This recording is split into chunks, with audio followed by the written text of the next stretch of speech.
ને સાંસદ જ્ઞાનીબેન ઠાકોરે પણ આવકાર્યો છે। જિલ્લાના વિભાજનથી લોકોની મુશ્કેલી ઓછી થશે અને અંતર ઘટશે તેમ જણાવ્યું છે। સાંસદે નિર્ણયને આવકારવાની સાથે જ સરકાર પર આક્ષેપ કર્યા। ચૂંટાયેલા પ્રતિનિધિ અને આગેવાનોને વિશ્વાસમાં લીધા વગર સરકારે જિલ્લાનું વિભાજન કર્યું છે। સૌના અભિપ્રાયથી જિલ્લાનું વિભાજન થાય તો વધુ સરળતા રહે તેમ જ્ઞાનીબેન ઠાકોરનું નિવેદન। कोई ग्राम पंचायत सरपंचो होय, तालुकाना आगेवानो होय, धारासभ्यो होय के चूंटायेला पदाधिकारीओ होय एमनो कोईनो पण अभिप्राय हूँ मानु त्यां सुधी लीधेल नथी अने एक तरफी कदाच आ जिल्लानुं विभाजन छे एटले कदाच लोकोने बधाने विश्वासमां लई अने जिल्लानुं विभाजन कर्युं होत तो बधा राजी पण रोत। तो नवा वर्षे राज्य सरकार द्वारा बनासकांठा वासीओने मोटी भेट आपवामां आवी छे।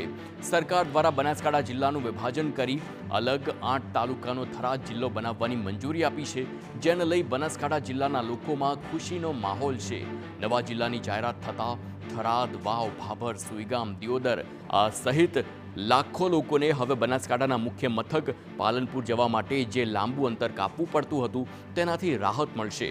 पालनपुर सरकारी कामों माटे जवा लोकोने जे आववा जवा माटे समग्र दिवस जतो हतो तेनो हवे बचाव थशे। अमारो वडो मथक अमे गणवा जईए तो आवा जवामां साधन सामग्री लेवामां अमारी कोई जीवन जरूरियात चीज वस्तु लेवामां थराद नजीक पड़े छे अने थराद अमे दरुक अमारो वहीवट थराद छे तो थराद जिल्लो जाहेर थाय तो अमने खूब खुशी छे, खुशीनो आनंद छे। थराद जिल्लो बने तो अमारे अंतर पण घटी जाए, 2-3 दिवस आर्थिक रीते जे नुकसान थाय ते पण घटी जाए અને ખૂબ જ આનંદ અનુભવીએ છીએ। જો થરાદ આવતો જતો એક જણનું ભાડું 250 રૂપિયા। બનાસકાંઠાના વિભાજનને કેબિનેટે મંજૂરી આપી છે એટલે જિલ્લાના વિભાજન થવાનું છે। ત્યારે જે પ્રકારે અહીંયા બનાસકાંઠામાં 6 તાલુકાનો સમાવેશ થાય તેવી શક્યતાઓ છે। બનાસકાંઠામાં પાલનપુર, વડગામ, દાંતા, અમીરગઢ, દાંતીવાડા અને ડીસા એમ 6 તાલુકાનો સમાવેશ થશે, જ્યારે જે અલગ જિલ્લો થશે તેમાં થરાદ, વાવ, ભાભર, સુઈગામ, દિયોદર અને ધાનેરા આ તાલુકાઓનો સમાવેશ થાય તેવી શક્યતાઓ છે। એટલે કે જિલ્લાના વિભાજનને લઈને લોકોમાં પણ ખુશીનો માહોલ છે।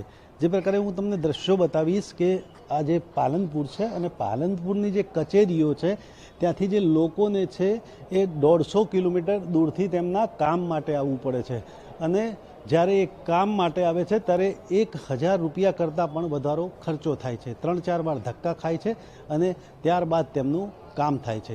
એટલે કે આ જિલ્લાનું વિભાજન થવાથી આ જે દૂરથી આવતા સરહદ પરથી આવતા જે અરજદારો છે તેમને હવે નિરાંત થશે।